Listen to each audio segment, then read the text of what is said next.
Welcome all. I am Shubham. This is BPSC TRE 2.0 2022 Class 9th question paper. This paper consists of total 150 questions and this booklet is divided into three parts, part 1, part 2 and part 3. Part 1 contains language questions, part 2 contains questions from general studies and part 3 contains questions of mathematics. So in this video, I will discuss part 3 mathematics question. Part 3 mathematics question number 71. पहला question है आपका a by b to the power 2x minus 3 is equal to b by a to the power x minus 3। हमें यहाँ x की value बताना है। हम यहाँ बेस दोनों का यदि ध्यान से देखें तो यहाँ a by b है और यहाँ b by a है। इसका मतलब दोनों एक दूसरे का रेसिप्रोकल है। तो यहाँ हम इस एक्सपोनेंट का यूज कर सकते हैं कि a by b का power -1 b by a to the power 1 के इक्वल होता है। यहाँ मैंने वही किया, b by a को a by b लिख दिया, पावर में -1 लगा दिया और ब्रैकेट x माइनस 3। अब यहाँ देख सकता हूँ कि ब्रैकेट -1 फिर ब्रैकेट और x माइनस 3। तो मैंने एक रूल पढ़ा है, यदि a का पावर m ब्रैकेट n हो तो ये a to the power m into n होता है। और एक और रूल पढ़ा है, यदि a to the power m is equal to a to the power n होता है तो हम m को n के इक्वल कर लेते हैं। तो हम यहाँ देख सकते हैं दोनों का बेस a बाई b है, तो यहाँ पावर को इक्वल कर सकते हैं कंपेयर करके। तो मैंने पावर को इक्वल किया, 2x minus 3 equal to minus of x minus 3। यहाँ से x की वैल्यू 2 आएगी। तो क्वेश्चन नंबर 71 का आंसर आपका 2 होगा। नेक्स्ट क्वेश्चन 72 है, x माइनस 1/x का वैल्यू 2 दिया है तो हमें x4 प्लस 1/x4 का वैल्यू बताना है। अब पावर 1 से पावर 4 में मूव करना है तो डेफिनेटली अपने को स्क्वायर करना ही पड़ेगा। इसलिए मैंने यहाँ दोनों तरफ कंप्लीट स्क्वायरिंग की है ताकि इक्वेशन में कोई फर्क ना पड़े। यहाँ a माइनस बी का whole square a square plus b square minus 2ab is equal to RHS 2 का स्क्वायर करेंगे 4 होगा। x से x कैंसिल कर सकते हैं, x square plus 1/x square का वैल्यू 6 होगा। मुझे पावर 4 में जाना है, अपन अभी पावर 2 में ही आए हैं इसलिए इसे दोबारा से स्क्वायरिंग करेंगे। फिर वही a प्लस बी का होल स्क्वायर इस बार होगा, तो x to the power 4 plus 1 upon x to the power 4 plus 2 is equal to 36। 2 को आरएचएस में भेजेंगे तो आंसर इसका 34 होगा, ऑप्शन नंबर ई। कोई भी ऑप्शन 34 नहीं है इसलिए हम ऑप्शन ई के साथ जाएंगे, none of these. Question number 73 है, यहाँ काफी इजी क्वेश्चन है। 27 का पावर 1/3 और 243 का पावर 1/5 इसका वैल्यू बताना है। तो 27 3 का पावर 3 इसका पावर 1/3 प्लस 243 को अपन लिख सकते हैं 3 का पावर 5 इंटू 1/5। तो ये 3 3 कैंसिल होगा, 5 5 कैंसिल होगा, 3 प्लस 3 इसका आंसर 6 होगा। काफी इजी क्वेश्चन। नेक्स्ट क्वेश्चन है आपका, the LCM of x square plus 5x plus 6 and x square plus 4x plus 4 is. तो यदि मुझे कोई दो नंबर दिया है उसका एलसीएम निकालना है तो एलसीएम का एक डेफिनेशन, सिंपल सा डेफिनेशन होता है कि product of greatest power of each prime factor involve in the number. ऐसे हम एलसीएम निकालते हैं, यानी पहले तो नंबर का फैक्टराइजेशन करते हैं, उस फैक्टराइजेशन में जितने भी फैक्टर हैं उनके ग्रेटेस्ट पावर को हम एक साथ लिखते हैं, उन्हें मल्टीप्लाई करते हैं तो अपन को एलसीएम मिलता है। एचसीएफ में क्या करते हैं, product of smallest power of each common prime factor लेते हैं। X square plus 5x plus 6 है, मिडिल स्प्लिटिंग टर्म से इसे फैक्टराइज करें तो इसे लिख सकते हैं x plus 2 into x plus 3। X square plus 4x plus 4 यहाँ साफ साफ दिख रहा है, x प्लस 2 का होल स्क्वायर है, लिख सकते हैं।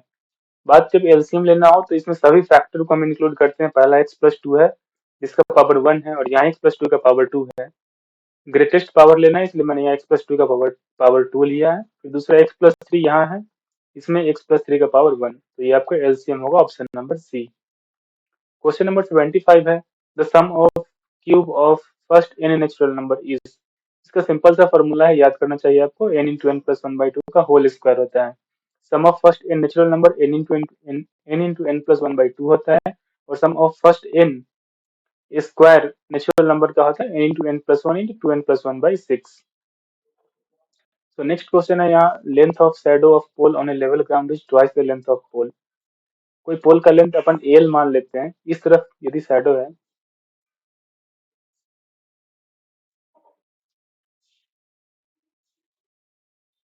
हाँ, इस क्वेश्चन में दिया है कि the length of shadow of a pole, question number 76, the length of shadow of a pole on a level ground is twice the length of the pole. Let suppose यहाँ मानते हैं यदि पोल का लेंथ एल है, सन यदि इस तरफ है तो इसका शैडो राइट हैंड साइड में बनेगा, ये शैडो है, इसका लेंथ 12 मान लिया। इसे लाइन ऑफ साइट बोलते हैं और जो एंगल बनता है आपका अर्थ और लाइन ऑफ साइट के बीच में उसे एंगल ऑफ एलिवेशन ई से डिनोट करते हैं। तो यहाँ पी और बी दोनों का वैल्यू पता है इसलिए अपन tan थीटा लगाएंगे। tan थीटा होता है आपका p/h, l/2 l 1/2 वैल्यू आया। ऑप्शन चेक करते हैं। tan 30 का वैल्यू 1/√3 होता है, गलत है। tan 45 1 होता है, ये भी गलत। tan 60√3 ये भी गलत। डी भी गलत, तो इसका ऑप्शन ई करेक्ट है। Question number 77, the value of sine 3000 degree is. अब 3000 डिग्री को हमें रिड्यूस करके 360 से कम करना पड़ेगा। इसके लिए हम एक फॉर्मूला यूज करेंगे। हम जानते हैं कि साइन 360 प्लस थीटा जो होता है वो साइन थीटा के बराबर होता है। 360 को हम 2 इंटू पाई भी लिख सकते हैं, और इन यहाँ पे मैंने कोई नेचुरल नंबर लगा दिया। तो जनरल फॉर्मूला इसका था sine 2n pi plus theta is equal to sine theta. अब 3000 को यदि हम 360 से डिवाइड करें तो 8 टाइम्स डिवाइड होगा और 120 रिमाइंडर होगा। तो 3000 को हम साइन 8 इंटू 360 प्लस 120 लिख सकते हैं। फिर sine 2n pi plus theta is equal to sine theta. फिर 120 को रिड्यूस करके इसे 90 प्लस 30 लिखेंगे, और sine 90 plus theta cos theta होता है, इसलिए इसका वैल्यू √3/2 होगा। ऑप्शन ए करेक्ट है। क्वेश्चन नंबर 78 है empirical relationship among mean mode and median is. General formula है, मोड जो होता है 3 into median minus 2 into mean के इक्वल होता है। क्वेश्चन नंबर 79 है कि if a is an event of getting 13 by throwing two unbiased six face dice, then A is called. Okay. अब दो अनबैस्ड डाइस है, उसे हम थ्रो करेंगे तो मैक्सिमम दोनों हेड पे 6 6 आ सकता है, दोनों का सम 12 आ सकता है। 13 तो आएगा ही नहीं, यानी इम्पॉसिबल इवेंट है। सर्टेन इवेंट इसलिए है क्योंकि 13 आने का प्रोबेबिलिटी 100% है। यदि किसी चीज के आने का प्रोबेबिलिटी 100% से कम होता है उसे हम अनसर्टेन इवेंट करते हैं। और नल इवेंट इसलिए है क्योंकि इसका फेवरेबल आउटकम टोटल 0 है। तो यहाँ एक से ज्यादा ऑप्शंस करेक्ट है, इसलिए हम यहाँ ऑप्शन डी करेक्ट करेंगे। नेक्स्ट क्वेश्चन है 80, the probability of getting at least a head by throwing 3 unbiased coin is. तीन अनबायस्ड कॉइन को थ्रो करें, सबसे पहले टोटल आउटकम जो होगा वो 2 का पावर 3 होगा, 8 के इक्वल। मुझे प्रोबेबिलिटी बताना है कम से कम एक हेड हो, तो इसमें आप एक हेड वाले को भी काउंट करोगे, दो हेड वाले को भी काउंट करोगे, और तीन हेड वालों को काउंट करोगे। टोटल देखोगे आप सभी इसमें तो 1 2 3 4 5 6 7 7 फेवरेबल आउटकम मिलेंगे। टोटल आउटकम 8 है, तो इसका आंसर 7/8 होगा। सेकेंड मेथड हम ये यूज कर सकते हैं कि probability of getting at least one head जो होगा वो 1 minus probability of getting no head, एक भी हेड नहीं है उसे हम सब्ट्रैक्ट कर दें टोटल प्रोबेबिलिटी में से। हेड नहीं आए तो ऐसा तभी संभव है जब तीनों के तीनों टेल हो, टी टी टी। ऐसा एक ही बार हुआ है, इसलिए हम इसे लिख सकते हैं 1 - 1/8 is equal to 7/8। Next question है 81, ए और बी कोई दो इवेंट है तो ए यूनियन बी क्या होगा। ए यूनियन बी होता है simple a probability of A plus probability of b minus probability of a intersection b. यहाँ हम सब्ट्रैक्ट इसलिए करते हैं क्योंकि पीए में भी हम एक बार इंटरसेक्शन को काउंट कर चुके हैं, और पीबी में भी हम काउंट कर चुके हैं, इसलिए इसे एक बार सब्ट्रैक्ट करते हैं। क्वेश्चन नंबर 82 है, the circumference of base of cylinder is 44 and the height is. काफी इजी क्वेश्चन है। सिलेंडर के बेस का सर्कमफ्रेंस दिया है, तो सिलेंडर का बेस एक सर्कुलर होता है, उसका सर्कमफ्रेंस 2πr होता है जो 44 के इक्वल है। यहाँ से हम r का वैल्यू 7 लिख सकते हैं, पता कर ले सकते हैं। फिर वॉल्यूम पता करना है, वॉल्यूम πr² होता है, हम वैल्यू पुट करेंगे, वॉल्यूम 3388 आएगा। जी। यहाँ होल सरफेस एरिया बताना है क्यूबॉइड का। Whole surface area means total surface area. Formula होता है 2 into l b plus b h plus l h. Simple value put करेंगे, इसका आंसर होगा 1242। क्वेश्चन नंबर 84, यहाँ हम देख सकते हैं 1 2 3 3 टाइम्स फ्रैक्शन का सिंबल है, तो इसे हम सबसे नीचे से सॉल्व करना शुरू करते हैं। यहाँ tn डिवाइडेड बाई 1/18 लिखा है। डिवाइड को हम इंटू से रिप्लेस करते हैं और नेक्स्ट नंबर को हम रेसिप्रोकल कर देते हैं। तो 1/18 का रेसिप्रोकल 18 होगा, 18 इंटू 10 180। फिर यहाँ पे लिखा होगा 6 डिवाइडेड बाई 1, और इस ओवरऑल रिजल्ट आया 180, तो हम लिखते हैं 6 डिवाइडेड बाई 1/80। फिर डिवाइड को मल्टीप्लाई से चेंज किया और नेक्स्ट जो भी नंबर है उसका रेसिप्रोकल कर दिया, 180 इंटू 6 1080। फिर यहाँ पे बचेगा आपका 5 डिवाइडेड बाई 1 डिवाइडेड बाई 5 1080। फिर सेम चीज है यहाँ पे, तो डिवाइड को मल्टीप्लाई से रिप्लेस किया, नेक्स्ट नंबर का रेसिप्रोकल किया, तो आंसर आएगा आपका 5400। नेक्स्ट क्वेश्चन में आपका कि इंटरनल सरकमफ्रेंस दिया है किसी सर्कुलर पार्क का 440। मान लेते हैं ये इंटरनल सर्कुलर पार्क है, इसका रेडियस स्मॉल आर है। और एक बाहर, उसके बाहर भी एक पार्क बना है जिसका रेडियस कैपिटल आर मान लेते हैं, और इन दोनों सर्कल के बीच का विड्थ आपको 14 मीटर दिया है। हमें पता करना है डायमीटर, इस आउटर सर्कल का डायमीटर क्या होगा ये पता करना है। तो यदि मुझे इनर सर्कल का सरकमफेरेंस पता है तो यहाँ से हम रेडियस पता कर सकते हैं। सरकमफेरेंस का फॉर्मूला 2 पाई आर होता है, वैल्यू पुट करेंगे आप, आर का वैल्यू 70 आएगा। अब स्मॉल आर ये 70 है और ये विड्थ 14 है, तो कैपिटल आर जो होगा वो स्मॉल आर प्लस 14 होगा, यानी 70 प्लस 14, तो आंसर इसका 84 होगा। 84 चूंकि रेडियस आया, हमें डायमीटर पूछा। नेक्स्ट क्वेश्चन है आपका 87। सर्कल और स्क्वायर का एरिया सेम है, तो हमें रेशियो बताना है स्क्वायर का साइड का और सर्कल के रेडियस का। ठीक है, मान लेते हैं स्क्वायर का साइड लेंथ ए है तो उसका एरिया ए स्क्वायर होगा, और सर्कल का रेडियस आर मानते हैं तो उसका एरिया पाई आर स्क्वायर होगा। हमें यहाँ ए स्क्वायर बाई आर स्क्वायर का वैल्यू पाई मिलेगा, दोनों तरफ से स्क्वायर रूट करें तो ए बाई आर का वैल्यू रूट पाई बाई 1 होगा, जो ऑप्शन बी है। क्वेश्चन नंबर 88 है आपका। इक्विलेटरल ट्रायंगल है, इसका एरिया दिया है 121 रूट 3। ठीक है, तो इक्विलेटरल ट्रायंगल का एरिया का साइड मान लेते हैं ए, तो एरिया का फॉर्मूला होता है रूट 3/4 ए स्क्वायर।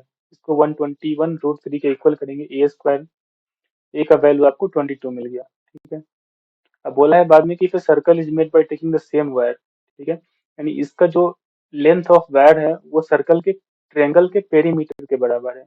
तो लेंथ ऑफ वायर जो होगा वो 22 प्लस 22 प्लस 22 66 के बराबर होगा। और ये लेंथ ऑफ वायर जो ट्रायंगल का पेरीमीटर है वही सर्कल का सरकमफेरेंस भी है। सर्कल का सरकमफेरेंस हम 66 कर दें तो यहाँ से हम आर का वैल्यू पता कर सकते हैं। यहाँ से हमें आर का वैल्यू मिल जाएगा आपको 21/2। हमें सर्कल का एरिया बताना है, formula pi are square use करेंगे। वैल्यू पुट करने के बाद हमें आंसर 340।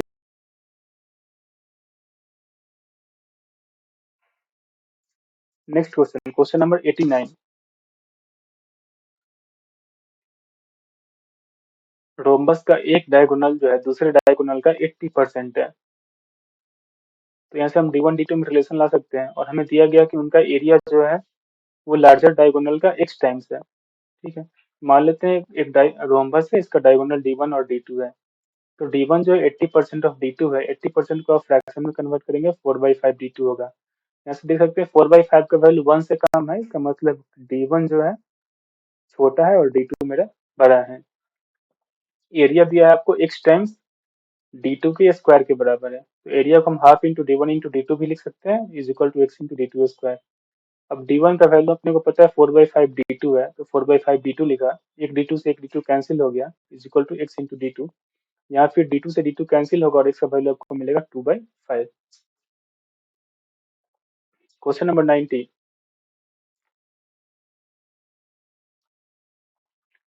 एक रेक्टेंगल है, उसका लेंथ 10 है, विड्थ 8 सेंटीमीटर है, इसके अंदर एक आपको सर्कल इंस्क्राइब करना है, तो उसका एरिया बताना है। तो रेक्टेंगल के अंदर यदि हम सर्कल बनाए तो उसका डायमीटर, मैक्सिमम डायमीटर जो हो सकता है वो सर्कल रेक्टेंगल के विड्थ के बराबर होगा 8 सेंटीमीटर। तो सर्कल सर्कल का डायमीटर मेरा 8 सेंटीमीटर होगा, रेडियस होगा 4 सेंटीमीटर, एरिया निकालेंगे पाई आर स्क्वायर के बराबर 16 पाई, ऑप्शन ए। क्वेश्चन नंबर 91 में है कि एट मेटेलिक बॉल्स हैं जिनका डायमीटर 4 सेंटीमीटर है, उनको मेल्ट करके एक बड़ा बॉल बनाया है, then the radius of the big ball is, okay, let's suppose यहाँ 8 आपको स्मॉल मेटेलिक बॉल्स दिए हैं, इन्हें मेल्ट करके यदि आप एक लार्ज बिग बॉल बनाते हो तो दोनों में वॉल्यूम कांस्टेंट होने वाला है, क्योंकि वॉल्यूम चेंज नहीं होता है, इनका शेप चेंज हो रहा है, यहाँ पे वॉल्यूम तो फिक्स है। मैंने क्या किया, वन बॉल का वॉल्यूम होगा 4/3 पाई इंटू आर क्यूब। यहाँ डायमीटर 4 दिया है इसलिए यहाँ पे रेडियस इसका 2 होगा, टोटल 8 बॉल्स थे इसलिए मैंने इसे 8 से मल्टीप्लाई किया। और let suppose the radius of big ball is capital R. So here we write 4/3 into pi r cube। यहाँ से सॉल्व करेंगे r क्यूब का वैल्यू आपको 4 मिलेगा। काफी इजी क्वेश्चन है। क्वेश्चन नंबर 92 है आपका कि कॉस्ट प्राइस 12 ऑरेंज का 9 ऑरेंज के सेलिंग प्राइस के बराबर है। ऐसे क्वेश्चन का सॉल्व करने का मेथड है कि आप कॉस्ट प्राइस को 1 मान लो। यदि कॉस्ट प्राइस 1 मानते हैं तो कॉस्ट प्राइस 9 ऑरेंज का 9 ही होगा, और सेलिंग प्राइस 9 ऑरेंज का दिया है कि 12 ऑरेंज के कॉस्ट प्राइस के बराबर है, यानी selling price of 9 orange is 12. Now we know the cost price of 9 orange as well as selling price of 9 orange. तो यहाँ पे आपका प्रॉफिट जो होगा एसपी माइनस सीपी होता है 12 माइनस 9 3. और प्रॉफिट परसेंट हमेशा हम कॉस्ट प्राइस पे कैलकुलेट करते हैं, इसलिए 3/9 इंटू 100 करेंगे 33 और 1/3%. नेक्स्ट क्वेश्चन है आपका कि एरिया का दिया है आपको, दो ट्रायंगल यदि सिमिलर हैं तो उनका एरिया 81 सेंटीमीटर स्क्वायर है, 49 सेंटीमीटर स्क्वायर है, तो हाइट का रेशियो बताना है. तो यहाँ पे एक फॉर्मूला आप याद कर सकते हैं कि यदि दो ट्रायंगल सिमिलर होते हैं तो उनके एरिया का रेशियो जो होता है उनके किसी भी साइड के कॉरेस्पॉन्डिंग साइड के रेशियो के स्क्वायर के बराबर होता है, या फिर आप हाइट का भी स्क्वायर कर सकते हैं, उसके बराबर होता है. तो यहाँ से A1/A2 का वैल्यू 81/49 को आप लिख सकते हैं H1/H2 का होल स्क्वायर. यहाँ से H1/H2 को आप सिंपली 9/7 ऑप्शन ए करेक्ट कर सकते हैं. यदि आप जानना चाहते हैं B1/B2 स्क्वायर A1/A2 का कैसे इक्वल हो गया, तो ये भी काफी इजी है, इसे हम ऐसे कर सकते हैं. मान लेते हैं दो ट्रायंगल है, पहले ट्रायंगल का side length A1 A2 A3 और हाइट H1 है, दूसरे ट्रायंगल का side length B1 B2 B3 और हाइट H2 है. यहाँ पे A1 आपके B1 के कॉरेस्पॉन्डिंग है, A3 B2 के और A2 B3 के. तो यदि दो ट्रायंगल सिमिलर है तो इनका साइड प्रोपोर्शनल होता है, इसे हम लिख सकते हैं A1/B1 is equal to A2/B2 is equal to A3/B3 is equal to H1/H2. Area क्या होता है, एरिया होगा half into base into height. Base माना A1 और हाइट H1, दूसरे ट्रायंगल का बेस B1 और हाइट H2. हाफ से हाफ कैंसिल होगा, यहाँ बचेगा A1H1 अपन B1H2. अब A1 अपॉन B1 इस यहाँ प्रोपोर्शनलिटी से आप देख सकते हैं A1/B1 को हम H1/H2 लिख सकते हैं, इसलिए मैंने यहाँ H1/H2 लिखा और H1/H2 फिर से था, तो आप देख सकते हैं A1/A2 जो होता है वो हाइट के रेशियो के स्क्वायर के बराबर होता है खास. Next question 95. तो व्हील्स का डायमीटर दिया है 66 और 72. बिगर व्हील आपका 1188 टाइम्स रोटेट कर रहा है किसी फिक्स डिस्टेंस को ट्रेवल करने में, तो हमें बताना है कि स्मॉलर व्हील कितना बार रोटेट करेगा. ठीक है, सिंपल सा. दोनों में लॉजिक लगाइए कि दोनों डिस्टेंस जो ट्रेवल करेगा, फाइनल डिस्टेंस इक्वल ट्रेवल करेगा. क्योंकि ये व्हील बड़ा है तो इसका नंबर ऑफ रिवॉल्यूशन कम हो जाएगा, और ये छोटा है इसका नंबर ऑफ रिवॉल्यूशन ज्यादा होगा. तो यहाँ दोनों एक रिवॉल्यूशन में कितना डिस्टेंस ट्रेवल करेगा, वो अपने सरकमफ्रेंस के बराबर करेगा, 2πr के बराबर. 2π इंटू कैपिटल आर मैंने लिया बड़े व्हील के रेडियस को, क्योंकि यहाँ डायमीटर 72 है इसलिए रेडियस 36 होगा. नंबर ऑफ रिवॉल्यूशन 1188 है. ये इक्वल होगा आपको 2π into radius of small circle 33 into, मान लेते हैं कि नंबर ऑफ रिवॉल्यूशन इन किया n. यहाँ से आप सिंपली 2π से 2π कैंसिल करके n का वैल्यू निकाल सकते हैं 1296. Question number 96.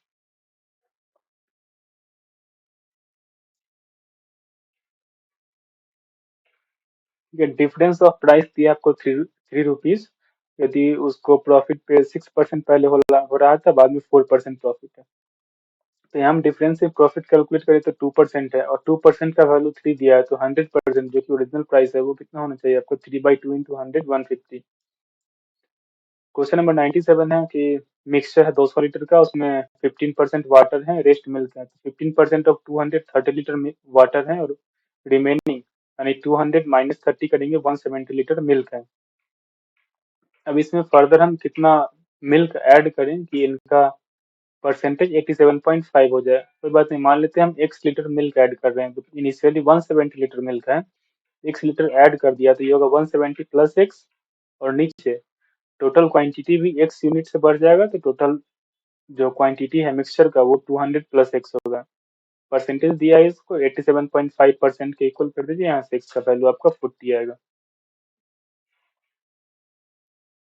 क्वेश्चन नंबर 98 है कि student institute of multiplying A number by 0.72 multiplied it with 7.2. ठीक है, मान लेते हैं नंबर को x. उस नंबर में इन्होंने पहले 7.2 से मल्टीप्लाई कर दिया, करना था 0.72 से. दोनों का डिफरेंस जो आया वो 2592 का है.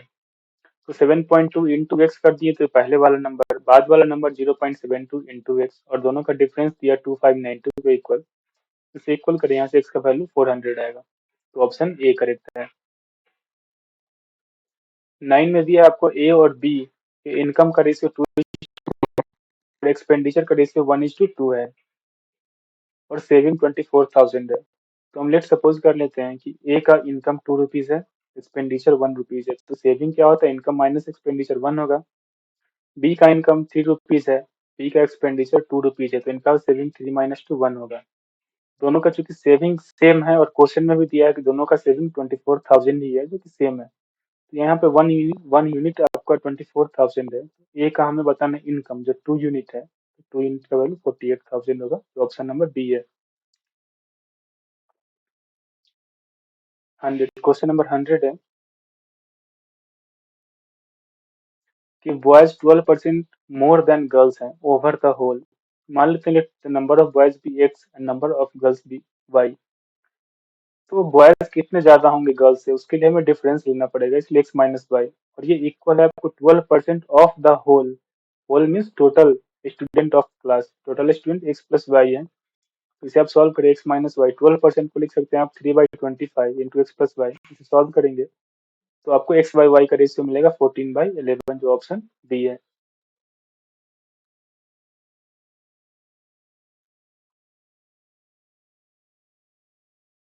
14, the height of right circular cylinder is 14 centimeter and its curved surface area is 704 square centimeter. Its volume is, height 14 दिया है, कर्व सरफेस एरिया क्या होता है आपका 2πr/h। वैल्यू पुट करेंगे, h का वैल्यू 14 यहाँ, तो r का वैल्यू 8 आएगा। मुझे वॉल्यूम पता करना है, वॉल्यूम होता है πr² h, अगेन r 8 और h 14, वैल्यू पुट करें, आंसर आएगा 2816। Question number 115, if the surface area of two spheres are in the ratio of 4:15, then the ratio of their volume is, surface area to sphere का उनका ratio दिया है 4:25, then the ratio of their volume, ठीक है। Surface area क्या होता है 4πr², यानी कि एरिया आपका आर स्क्वायर के डायरेक्टली प्रोपोर्शनल है। तो हम लिख सकते हैं r1² अपॉन r2² जो होगा वो 4/25 के इक्वल है। दोनों तरफ स्क्वायर रूट करेंगे तो capital r upon small r का वैल्यू जो आएगा आपको 2/5 आएगा। वॉल्यूम पता करना है, वॉल्यूम होता है 4/3πr³। नहीं, आप देख सकते हैं कि वॉल्यूम का रेशियो जो होने वाला है वो रेडियस के क्यूब के डायरेक्टली प्रोपोर्शनल होगा। तो r1/r2 2/5 है, उसका क्यूब करेंगे तो 8/125, ऑप्शन ए करेक्ट है। 116, which of the following number has non-terminating repeating decimal expansion? Terminating decimal expansion उन फ्रैक्शन का होता है जिनका डिनोमिनेटर का prime factorisation 2 to the power m into 5 to the power n के टर्म में होता है। यहाँ 56/15 को आप पहले कैंसिल करें तो 2/5 आएगा। डिनोमिनेटर में देख सकते हैं कि 5 to the power 1 है, जो इस फॉर्म में आप लिख सकते हैं 2 to the power 0 into 5 to the power 1, इसलिए टर्मिनेटिंग डेसिमल है। नेक्स्ट है 21/280, इसे कैंसिल करें 3/40, 40 को लिख सकते हैं 2 to the power 3 इंटू 5, ये भी टर्मिनेटिंग होगा। नेक्स्ट आपका 117/62 इंटू 5 to the power 3, आप 62 को लिखो 2 इंटू 31, अब यहाँ 31 आ गया, जिसे हम 2 to the power m into 5 to the power n के फॉर्म में नहीं लिख सकते हैं, इसलिए इसका decimal expansion non terminating repeating होगा। नेक्स्ट क्वेश्चन है 117, fx का वैल्यू दिया है, हमें c के बारे में बताना है। इसका कोई रियल रूट नहीं है, इसका मतलब डिस्क्रिमिनेंट जो होगा 0 से छोटा होगा, यानी b² minus 4ac less than 0 है। हम यहाँ f(1) का वैल्यू निकालें तो a प्लस बी प्लस सी आता है जो 0 के बराबर है, यानी जब x 1 है तो y मेरा निगेटिव है, तो यहाँ पे कोई पॉइंट आएगा। दूसरा जब हम f(0) का वैल्यू निकाले तो वो c के बराबर आएगा। तो यदि हम ग्राफ को प्लॉट करें तो ग्राफ आपका एक्स एक्सिस के नीचे प्लॉट होगा, क्योंकि यदि ये ग्राफ एक्स एक्सिस को कट किया तो इसका सॉल्यूशन होगा, क्वेश्चन में गिवन है, सॉल्यूशन नहीं है। यदि ये ग्राफ एक्स एक्सिस के ऊपर प्लॉट करते हैं तो यहाँ पे हम जब x बराबर 1 पुट किए तो हमें value a plus b plus c की पॉजिटिव मिलनी चाहिए थी, लेकिन यह निगेटिव है, इसलिए ग्राफ अपवर्ड डायरेक्शन में नहीं होगा, नहीं तो एक्स एक्सिस को टच करेगा। ये डाउनवर्ड डायरेक्शन में होगा, इसीलिए यहाँ पे आपका सी निगेटिव होगा। यहाँ अल्फा बीटा गामा जीरोस है, तो ये क्यूबिक है, समझते हैं alpha plus beta gamma minus b by ये होता है। बी यहाँ पे माइनस बी है, माइनस ऑफ माइनस बी करेंगे तो पी होगा। Alpha beta beta gamma gamma alpha c by ये होता है, जो क्यू के बराबर होगा, क्योंकि सी यहाँ पे क्यू के बराबर है। और alpha beta gamma minus D by ये होता है, डी यहाँ पे आर है, तो माइनस ऑफ माइनस आर करेंगे तो आर होगा।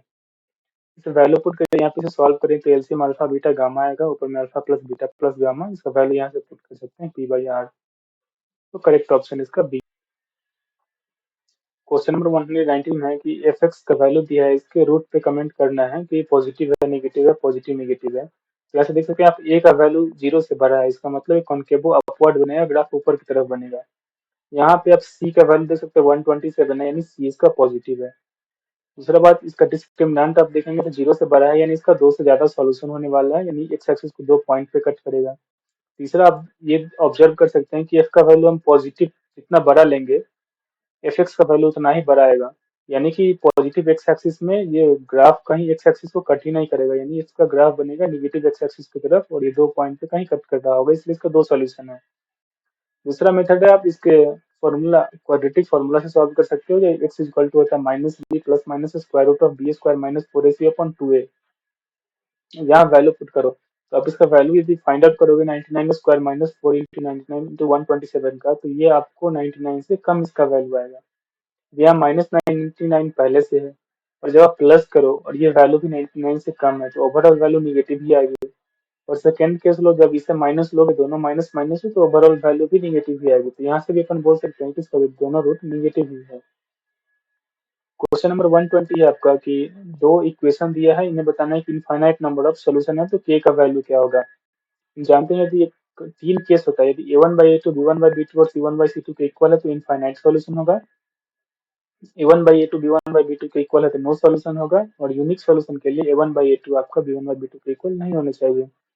क्योंकि यहाँ मुझे इनफाइनाइट सॉल्यूशन चाहिए, तो मैंने तीनों को इक्वल किया, a1/a2 equal to b1/b2 equal to c1/c2। इसे सॉल्व करेंगे आपको k का वैल्यू 1 मिल जाएगा। नेक्स्ट क्वेश्चन है आपका 121। यहाँ x प्लस वाई का वैल्यू बताना है, और यहाँ x आप देख सकते हैं कि डिनोमिनेटर में है। एक तो तरीका है सॉल्व करने का, 1/x को a ले लो, 1/y को b ले लो, इक्वेशन बनेगा 2a plus 3b equal to 13। फिर a b का वैल्यू पता करके, फिर यहाँ 2/x को a के इक्वल करो और x y का वैल्यू पता करो। वो मेथड लेंथी हो जाएगा, आप इसे डायरेक्ट सॉल्व कर सकते हैं कि आप इन दोनों में से या तो आइदर x के न्यूमरेटर को सेम कर दें दोनों इक्वेशन में, या फिर y के न्यूमरेटर को सेम कर दें। तो मैं यहाँ x के न्यूमरेटर को सेम किया हूँ, यहाँ 2a से 5 से मल्टीप्लाई किया ओवरऑल इक्वेशन में, और यहाँ 5 था इसलिए से 2 से मल्टीप्लाई किया, तो नया इक्वेशन आपका ये बनेगा। इन दोनों इक्वेशन को आप सब्ट्रैक्ट कर दें तो आपसे 23 y का वैल्यू 69 आएगा, y का वैल्यू 1/3 आ जाएगा। इस 1/3 को आप इस दोनों में से किसी इक्वेशन में पुट करें तो x का वैल्यू 1/2 होगा। x प्लस y का वैल्यू चाहिए, दोनों को ऐड करें तो आप 5/6 इसका आंसर आ जाएगा। क्वेश्चन नंबर 122 है कि पेयर ऑफ लीनियर इक्वेशन में कितने सॉल्यूशन है। y इक्वल टू 0 आप समझते हैं x एक्सिस को रिप्रेजेंट करता है, ये x axis y equal to 0, and y equal to -5 आपका x एक्सिस के पैरेलल होगा, y इक्वल टू -5 से क्रॉस करेगा। अब ये दोनों लाइन एक दूसरे के पैरेलल है, इसलिए इसके नंबर ऑफ सॉल्यूशन 0 होंगे, क्योंकि ये कहीं इंटरसेक्ट ही नहीं करेगा। यदि हम बात करें x इज इक्वल टू के जो होता है, वो आपका पैरेलल लाइन होता है y एक्सिस के, और y इज इक्वल टू के एक पैरेलल लाइन होता है आपका x एक्सिस के। अब ऐसे ड्रॉ करें। नेक्स्ट क्वेश्चन है आपका कि c और d इसका रूट है, तो ए बी इनमें से जो भी ऑप्शन है उनमें से इनका रूट है। आप इसे सॉल्व करो तो इसे लिख सकते हो x square minus a plus b into x plus a b minus k equal to 0। अब यदि इसका सी और डी रूट है, तो सम ऑफ रूट होता है माइनस बी बाई ए, तो सी प्लस डी जो होना चाहिए minus of minus a plus b, यानी ए प्लस बी के बराबर होगा। Product of root c d जो होता है वो होता है आपका सी बाई ए के बराबर, यानी c d a b minus के बराबर है। अब आप इसे ऑप्शन में चेक करो कि कौन सा ऐसा इक्वेशन है जिसमें ये दोनों रिलेशनशिप मेंटेन हो रहा है। आप ऑप्शन ए पे जाओगे, इसे सॉल्व करोगे तो ये आएगा x square minus c plus d into x plus c d plus k equal to 0। अब इन ऑप्शन में जो भी इक्वेशंस हैं उनका रूट ए और बी दिया है, तो sum of root a plus b जो होगा माइनस बी बाई ए के इक्वल होता है, यानी सी प्लस डी के। तो आप पहला इक्वेशन देख सकते हो, दोनों में मैच कर गया। सेकेंड आप करोगे कि प्रोडक्ट ऑफ रूट निकाल लो, ए बी जो होगा वो माइनस ए बी होता है सी बाई ए के इक्वल, यानी C B plus k equal हो गया। यहाँ से आप सी डी का वैल्यू निकालो तो ए बी माइनस के आएगा, तो ये दोनों का दोनों इक्वेशन मैच करिए, इसलिए इसका ऑप्शन ए करेक्ट है। यदि आप सेकेंड ऑप्शन बी पे जाओ, तो बी को आप सॉल्व करो तो इसे x square minus c plus d into x plus c d minus k equal to zero लिख सकते हो। अब इस इक्वेशन का रूट ए प्लस बी था, तो a plus b c plus d के इक्वल है, बिल्कुल करेक्ट है, पहला मैच हो रहा है आपका।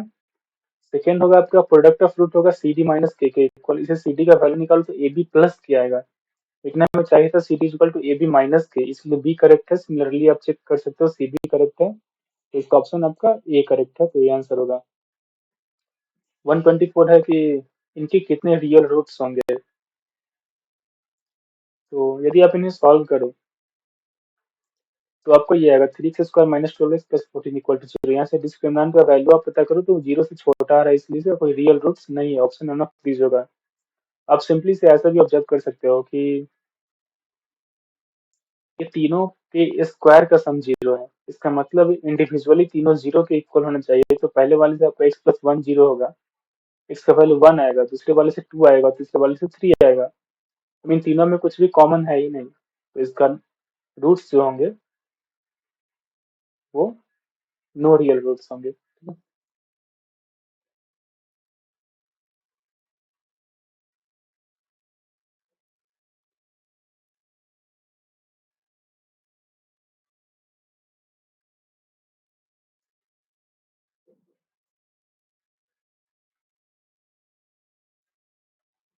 Question number 125, the sum of n term of series A root two root eight root eighteen root 32। Root eight को लिख सकते हैं 2√2, रूट एटीन को लिख सकते हैं 3√2, रूट 32 को लिख सकते हैं 4√2। इस सभी में रूट टू कॉमन लेंगे, अंदर आएगा 1 plus 2 plus 3 and so on up to n term. n natural number का sum n into n plus 1/2 होता है, रूट टू कॉमन है, डिवाइड करेंगे, ऑप्शन नंबर ए आएगा। यहाँ रेक्टेंगल का चौथा कोऑर्डिनेट बताना है, पहला कोऑर्डिनेट 0,0 दिया है, दूसरा a2,0 एक्स एक्सिस पे होगा, समझ रहे हैं। तीसरा आपको 0,3 दिया जो वाई एक्सिस पे है। अब रेक्टेंगल बनाने तो यहाँ से परपेंडिकुलर लाइन और यहाँ से परपेंडिकुलर लाइन ड्रॉ करेंगे, तो इसका कोऑर्डिनेट एक्स कोऑर्डिनेट जो होगा एक्स एक्सिस पे देखते हैं जो 2 के इक्वल होगा, 2 है, और वाई कोऑर्डिनेट के लिए वाई कोऑर्डिनेट पे चेक करते हैं जो 3 है, तो यहाँ पे 3 आएगा आंसर 2,3।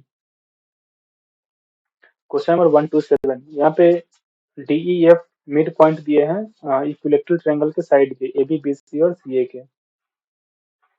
तो हमें ट्रायंगल एबीसी का सेंट्रोइड बताना है, कोई बात नहीं, एबीसी ट्रायंगल का मिड पॉइंट पता है, तो फॉर्मूला होता है सेंट्रोइड का x1 plus x2 plus x3/3 comma y1 plus y2 plus y3/3। इन्हें सॉल्व करें तो आपको 1,1 आंसर आएगा ये। क्वेश्चन नंबर 128 में दिया है कि यदि ये पॉइंट कॉलिनियर है तो एबीसी में रिलेशन बताओ। तो हम जानते हैं कि कोई तीन अलग अलग हमें कोऑर्डिनेट्स दिए होते हैं, और तो एरिया ऑफ ट्रायंगल बन सकता है उन तीनों से। ट्रायंगल का एरिया जो होता है वो होता है half into x1 into y2 minus y3 plus x2 into y3 minus y1 plus x3 into y1 minus y2। तो यहाँ पे आप ऐसे से याद कर सकते हैं कि x1 लिखा तो अंदर में कोई वन वाला टर्म नहीं आएगा, तो y2 माइनस y3 ही होगा। यहाँ x2 लिखा है तो अंदर में कोई y2 का टर्म नहीं आएगा, तो y3 माइनस y1 ऐसे आप याद कर सकते हो। जो कि तीनों कॉलिनियर होना चाहिए, तो इसलिए एरिया ऑफ ट्रायंगल जो होगा इस केस में 0 होगा। आप वैल्यू पुट कर दो तो यहाँ से आपको इक्वेशन मिलेगा a square minus b square minus a square minus b square equal to 0।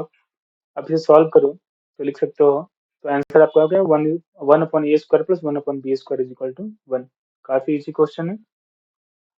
Question number 129, यहाँ पे दो ट्रायंगल दिया गया है, दोनों ट्रायंगल बोला सिमिलर है। ये दो ट्रायंगल सिमिलर है तो इनका साइड का रेशियो, साइड जो होगा वो प्रोपोर्शनल होगा।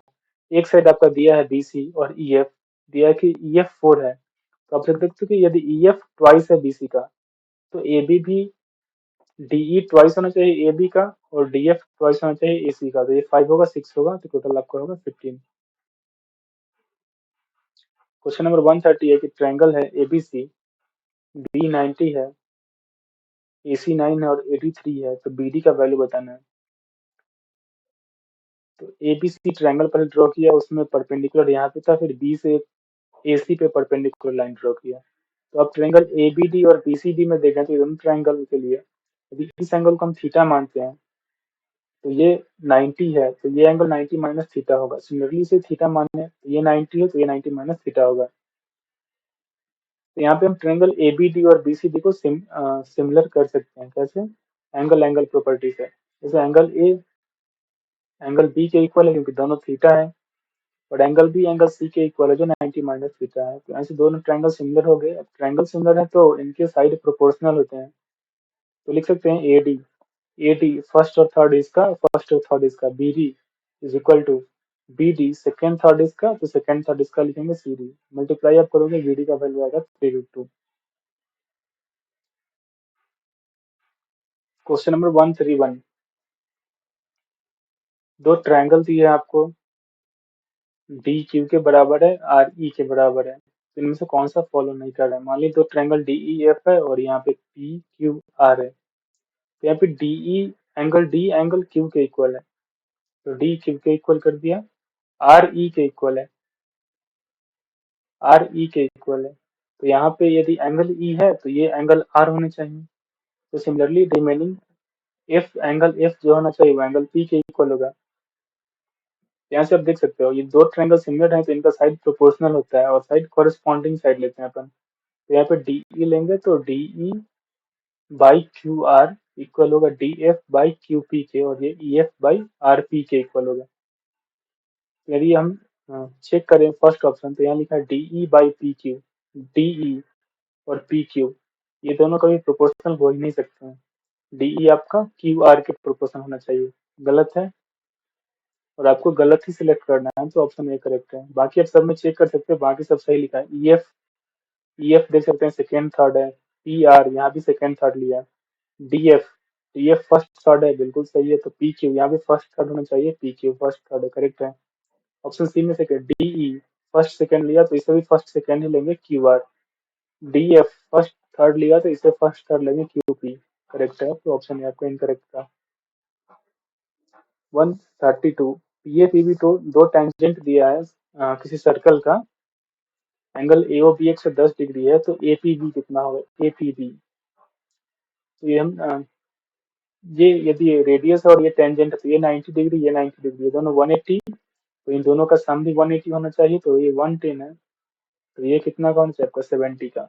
एंगल पी आपका 70 आएगा। 133 में दिया था length of tangent AP, circle है, कोई पॉइंट पर ए लिया, उसे सर्कल पे पी टेंजेंट ड्रॉ कर रहे हैं। ओ ए का डिस्टेंस 25 है और पी ए का डिस्टेंस 24 है। तो ये रेडियस होगा, रेडियस आपका टेंजेंट के परपेंडिकुलर होता है। इसमें हम पाइथागोरस थ्योरम लगा सकते हैं। तो हम लिख सकते हैं कि हाइपोटेनस का स्क्वायर जो होता है वो बेस का स्क्वायर प्लस परपेंडिकुलर के स्क्वायर के बराबर होता है। तो यहाँ से हम लिख सकते हैं कि ओपी जो है वो स्क्वायर रूट ऑफ 25 का स्क्वायर माइनस 24 का स्क्वायर। तो रेडियस आपका आगे 7, तो डायमीटर होगा ट्वाइस ऑफ 7, 14। क्वेश्चन नंबर 134 में आपका एक सर्कल दिया है, पीटी टेंजेंट है और पीबी सीकेंट है। तो हमें पीटी का लेंथ पता करना है। एक फॉर्मूला होता है कि PT square is equal to P A into P B. Formula में वैल्यू पुट करके आप पता कर सकते हैं, पीटी 12 होगा।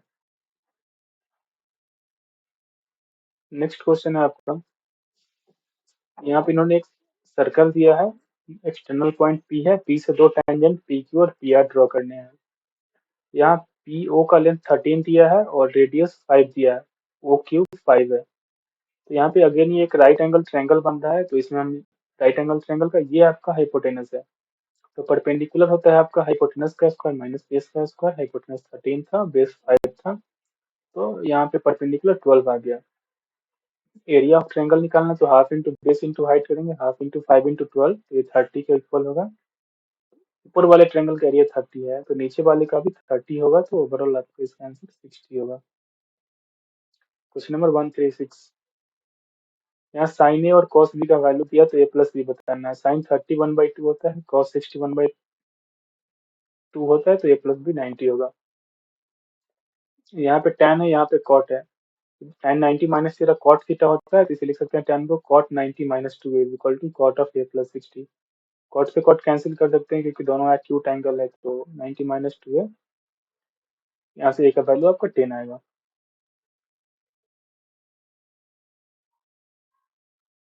Question number 138।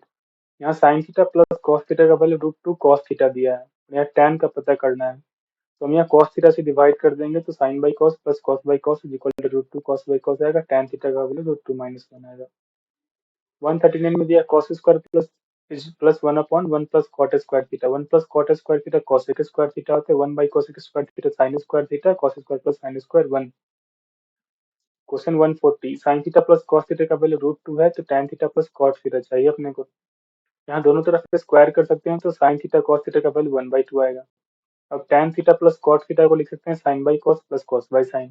यहाँ पे एलसीएम ले तो ऊपर sin square plus cos square आएगा जिसका वैल्यू वन है, one upon sin theta cos theta, यहाँ से वैल्यू पुट कर दे one upon one by two यानी टू, आंसर बी। 141 में कॉम्प्लीमेंट्री एंगल लग रहा है, यहाँ पे 70 प्लस 20 देख सकते हैं 90 है, और 59 प्लस 31 अगेन 90 है, तो इसे लिख सकते हैं cos square theta plus cos square 90 minus 20 70 होता है, कोई फर्क नहीं पड़ता। 31 को वैसे ही 90 माइनस 59 लिख सकते हैं, तो cos square plus sine square ऊपर वन नीचे भी वन और टू मल्टीप्लीकेशन यानी one by to, two by के इक्वल है तो के फोर होगा।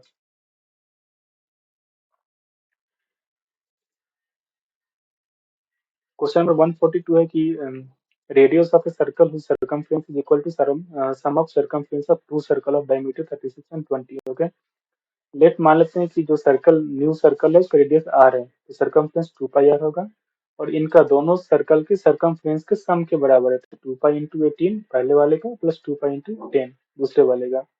यहाँ डायमीटर 36 था इसलिए यहाँ पे रेडियस 18 होगा, तो आंसर आपको 28 आएगा। 143 है,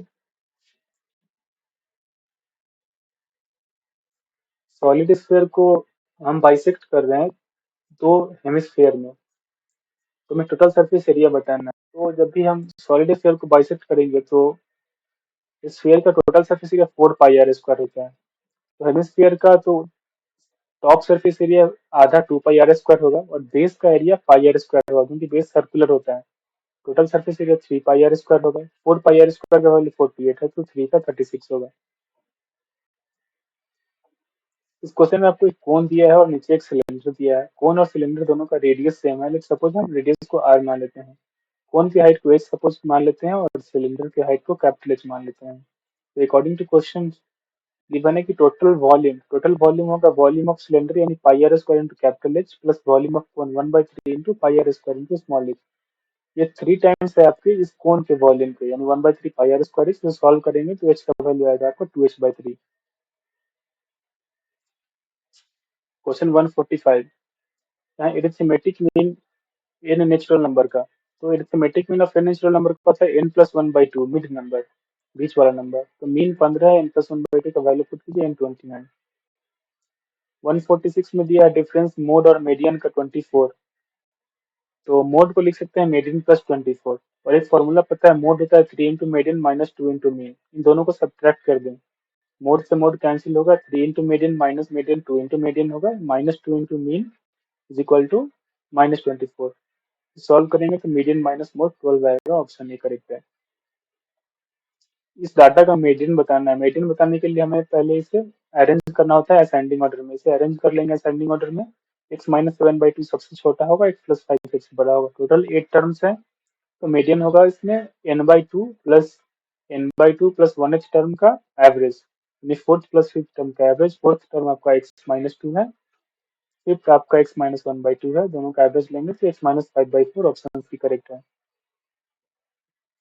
148 में कि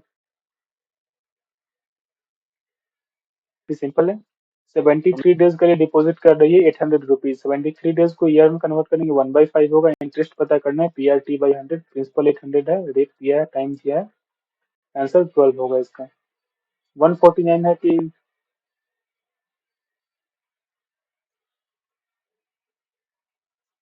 ये एक अच्छा क्वेश्चन है, 2 साल का सिंपल इंटरेस्ट 660 है और 2 साल का कंपाउंड इंटरेस्ट 696.30 है।